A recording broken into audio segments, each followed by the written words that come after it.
ಬಿಜಾಪುರದಾಗ ಸಂಸಾರ ಮಾಡಿ ಸಿಂಧಿಯಾಗಿ ರಾಜಕಾರಣ ಮಾಡುವಂಥ ಕೆಲಸ ನಾವು ಮಾಡಿಲ್ಲ, ಮುಂದೂ ಮಾಡೋದಿಲ್ಲ. ಇವತ್ತು ಜನ ಏನು ಅವಕಾಶ ಕೊಟ್ಟಾಕಿಚ್ಚು ಮನುಗಳು ಅವ್ರ ಡಿಕ್ಷನರಿಯಲ್ಲಿ ಇಲ್ಲ. ಸಾಮಾಜಿಕ ಜಾಲತಾಣದಲ್ಲಿ ಸನ್ಮಾನ್ಯ ಮಾಜಿ ಶಾಸಕರಾದ ರಮೇಶ್ ಬೂಸ್ನೂರ್ ಅವ್ರು ಮಾತಾಡಿದ್ದು ನಾನು ಸಹಿತ ಕೇಳಿದೆ. ನನ್ನ ಅಂದಾಜು ಅವ್ರು ಏನು ತಿಳ್ಕೊಂಡಿರ್ಬೇಕಂತಂದ್ರೆ ಅದು ಅಶೋಕ್ ಮನುಗುಳಿ ಸ್ತಂಭ ತಿಳ್ಕೊಂಡಿರ್ಬೋದು.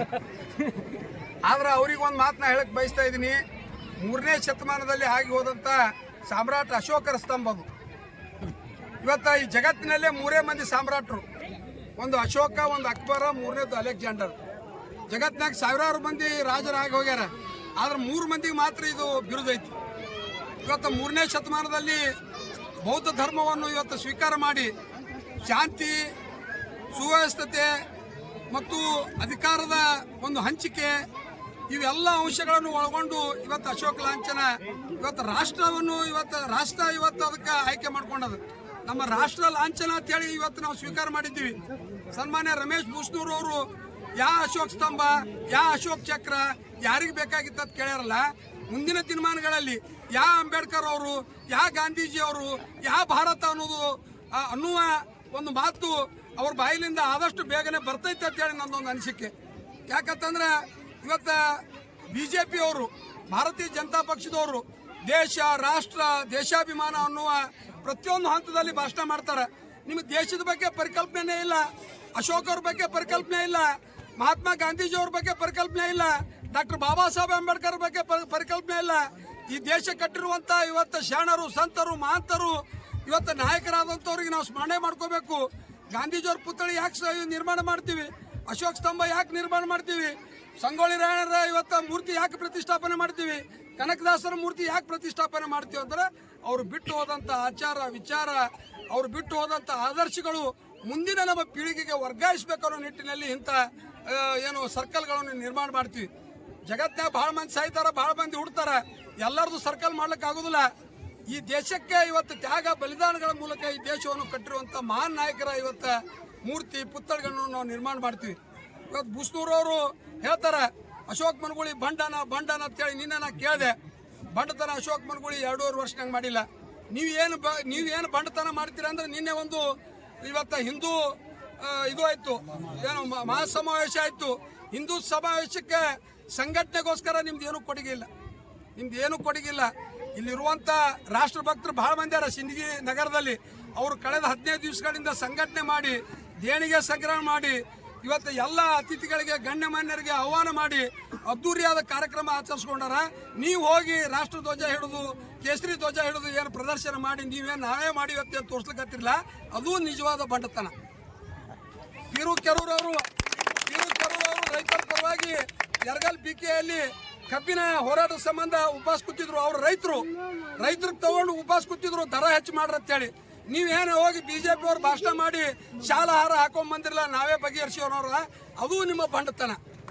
ಇಲ್ಲಿ 84 ಜನ ಇವತ್ತು ಏನು ಇಲ್ಲಿ ನಮ್ಮ 842ದಲ್ಲಿ ಇವತ್ತು ಮನೆ ಇವತ್ತು ಅವ್ರದ್ದು ಏನು ಕೆಡವಿದ್ರು, ನಗರಸಭೆಯವರು ಅಲ್ಲಿ ಸುಪ್ರೀಂ ಕೋರ್ಟಿನ ಆದೇಶ ಪರವಾಗಿ ಏನು ಕೆಡವಿದ್ರಲ್ಲ, ಅಲ್ಲಿ ಹೋಗಿ ಏನು ಅಂಬೇಡ್ಕರ್ ಸರ್ಕಲ್ ಭಾಷಣ ಮಾಡಿದ್ರಲ್ಲ, ಅದು ನಿಮ್ಮ ಬಂಡತನ ಅಶೋಕ್ ಮನುಗುಳಿ ಹತ್ರ ಇಲ್ಲ. ಬಂಡತನ ಯಾರೋ ಆಯೋಜನೆ ಮಾಡಿರುವಂಥ ಕಾರ್ಯಕ್ರಮ, ಯಾರೋ ಆಯೋಜನೆ ಮಾಡಿರುವಂಥ ಸಂಘಟನೆ, ಆ ಸಂಘಟನೆ ಹೋಗಿ ನೀವೇನು ನಾವೇ ಮಾಡಿ ತೋರಿಸ್ಕೊಡ್ತಿರಲ್ಲ, ಅದು ನಿಜವಾದ ಬಂಡತನ. ರಾಷ್ಟ್ರ ಅಂದ್ರೂ ಗೊತ್ತಿಲ್ಲ, ದೇಶ ಅಂದ್ರೂ ಗೊತ್ತಿಲ್ಲ. BJP ಇವತ್ತೇನು BJP ಹಿಂದುತ್ವ ಅನ್ನೋರು ಹಾರಲ್ಲ, ಅವರು ನಿಜವಾಗಿ ನಿನ್ನೆ ಒಂದು ಕಾರ್ಯಕ್ರಮ ಮಾಡಿದ್ರು. ನೀವು ಆ ಕಾರ್ಯಕ್ರಮದಾಗ ಯಾಕೆ ಭಾಗವಹಿಸಿದ ಅಂದ್ರೆ ನಿಮ್ಗೆ ಅಧಿಕಾರದ ನಾ 2.5 ವರ್ಷದ ಅಧಿಕಾರಾವಧಿಯಲ್ಲಿ ನನ್ನ ಅಧಿಕಾರ, ನನ್ನ ಕೆಲಸ ಬಗೆಸಿಗಳು, ನನ್ನ ಅಭಿವೃದ್ಧಿ ಕಾರ್ಯಗಳು ನಿಮ್ಗೆ ಸಹಿಸ್ಲಿಕ್ಕೆ ಆಗ್ತಾ ಇಲ್ಲ. ನೀವು 13 ವರ್ಷ ಇದ್ರಿ ಈ ಮತಕ್ಷೇತ್ರದಾಗ, ನೀವು ಮಾಡ್ಬೋದಾಗಿತ್ತು. ಜನ ನಿಮ್ಗೆ ಅವಕಾಶ ಕೊಟ್ಟಿದ್ರು. ನೀವು ಅಶೋಕ್ ಸ್ತಂಭ ಮಾಡ್ಬೋದಾಗಿತ್ತು, ನೀವು ಗಾಂಧಿ ಮೂರ್ತಿ ಮಾಡ್ಬೋದಾಗಿತ್ತು, ನೀವು ಅಂಬೇಡ್ಕರ್ ಸರ್ಕಲ್ ಮಾಡ್ಬೋದಾಗಿತ್ತು. ಬೇಕಾದಷ್ಟು ಮಾಡ್ಲಿಕ್ಕೆ ಜನ ನಿಮ್ಗೆ ಅವಕಾಶ ಕೊಟ್ಟಿದ್ರು. ಈ ಅವಕಾಶ ನೀವು ಸದ್ಬಳಕೆ ಮಾಡ್ಕೊಳ್ಳಿಲ್ಲ. ಯಾಕೋ ಏನೋ ತಪ್ಪಿ ಗಾಂಧಿ ಬಗ್ಗೆ ಏನೂ ಮಾತಾಡಿಲ್ಲ. ಅವರು ಯಾರೋ ಚೂಟಿದ್ರು ಕಾಣಿಸ್ತದೆ, ಅದಕ್ಕೆ ಗಪ್ ಕೂತಿರ್ಬೇಕು. ಗಾಂಧಿ ಬಗ್ಗೆ ಏನೂ ಮಾತಾಡೋರೆ ಅವರು. ಅವರಿಗೆ ನಾವೊಂದು ಮನವಿ ಮಾಡ್ಕೋತೀನಿ ಈ ಸಂದರ್ಭದಲ್ಲಿ ಮಾಧ್ಯಮದ ಸ್ನೇಹಿತರ ಮುಖಾಂತರ. ಇವತ್ತು ಟೀಕೆ ಟಿಪ್ಪಣಿಗಳಿರಲಿ, ರಾಜಕೀಯವಾಗಿ ಟೀಕೆ ಟಿಪ್ಪಣಿ ಇರಲಿ. ಅಶೋಕ್ ಮನುಗುಳಿ ಆಡಳಿತದಾಗ, ಅಭಿವೃದ್ಧಿ ವಿಷಯದಾಗ ಇವತ್ತು ಜನಪರವಾದ ತಾರತಮ್ಯ ಮಾಡಿದ್ರೆ, ಅಭಿವೃದ್ಧಿ ದೃಷ್ಟಿಯಿಂದ ಯಾವುದೇ ಹಿನ್ನಡೆ ಕಂಡ್ರೆ ನೀವು ನನಗೆ ಟೀಕೆ ಮಾಡಿರಿ. ಟೀಕೆನೂ ಮಾಡ್ರಿ, ಸಲಹೆನೂ ಕೊಡ್ರಿ, ನಾವು ಒಪ್ಕೋತೀನಿ. ಆದ್ರೆ ದೇಶದ ಒಂದು ಪ್ರಶ್ನೆ ಬಂದಾಗ ದೇಶಾಭಿಮಾನ ಎಲ್ಲರ ಹತ್ರ ಇರಬೇಕು. 140 ಕೋಟಿ ಜನಸಂಖ್ಯೆಗಳಿರುವಂಥ ಈ ದೇಶ, ಎಲ್ಲ ಜಾತಿ, ಎಲ್ಲ ಜನಾಂಗ, ಎಲ್ಲ ವರ್ಗ, ಎಲ್ಲ ಭಾಷೆ ಇರುವಂಥ ಈ ದೇಶದಲ್ಲಿ ನಾವು ದೇಶಾಭಿಮಾನಿಗಳಾಗಿ ಬಾಳಿದ್ರೆ ಮಾತ್ರ ನಾವು ಹುಟ್ಟಿ ಬಂದಿದ್ದಕ್ಕೂ ಸ್ವಾರ್ಥಕತೆ ಆಗ್ತೈತಿ. ಅಲ್ಲ, ಅಶೋಕ ಸ್ತಂಭ ಏನು ನೀವು ನಿರ್ಮಾಣ ಮಾಡಿದ್ರೆ ಆ ಹೆಸರೇ ಏನು, ಅಶೋಕನು ಹೆಸರೇ ಏನು ಅವ್ರು ನಿದ್ದೆಗಡಿಸೋದ ಏನು ಅಂತೇಳಿ? ಅಶೋಕನು ಹೆಸರ ಚುನಾವಣೆ ಆದ ಮೊದಲೇ ದಿನದಿಂದ ನಿದ್ದಿಗಡಿಸದ. ಯಾಕೆ ನಿದ್ದಿಗಡಿಸದ ಅಂತಂದ್ರೆ ಅಶೋಕ್ ಮನಗುಳಿಗೆ ನಾ 31,000 ಓಟ್ಗಳಿಂದ ಸೋಲಿಸಿದ್ದೆ. ಆದ್ರೆ 8,000 ಓಟ್ಲೆ ಮತ್ತೊಮ್ಮೆ ಹ್ಯಾಂಗೆ ಆರಿಸಿ ಬಂದಿರೋದು ಫಸ್ಟ್ ಡೇದಿಂದ ಅವ್ರಿಗೆ ನಿದ್ದಿಗಡಿಸಿತ್ತು. ಯಾಕೆ ನಿದ್ದಿಗಡಿಸದ ಅಂದ್ರೆ ನಮ್ಮ ಮನುಷ್ಯರದ ಪರಂಪರೆ ಅದ. ನಾವು ರಾಜಕೀಯ ಯಾವಾಗ ಮಾಡ್ತೀವಿ ಅಂತಂದ್ರೆ ಚುನಾವಣೆ ಸಂದರ್ಭದ ಒಂದು ತಿಂಗಳಲ್ಲಿ ರಾಜಕೀಯ ಅಷ್ಟೇ ಮಾಡ್ತೀವಿ. ಇವತ್ತು 60 ತಿಂಗಳು ಜನ ನಮ್ಗೆ ಅಧಿಕಾರ ಕೊಟ್ಟಿರ್ತಾರೆ. ಈ 60 ತಿಂಗಳಲ್ಲಿ 59 ತಿಂಗಳ ಅಭಿವೃದ್ಧಿ ಪರವಾದ ಕೆಲಸ ಮಾಡೋರು ನಾವು. 1 ತಿಂಗಳು ಮಾತ್ರ ರಾಜಕಾರಣ. ಆದ್ರೆ ಅವರು 60 ತಿಂಗಳ ರಾಜಕಾರಣ ಮಾಡ್ಕೊತ ಬಂದವರು. ಅವ್ರಿಗೆ ಅಭಿವೃದ್ಧಿನೇ ಗೊತ್ತಿಲ್ಲ.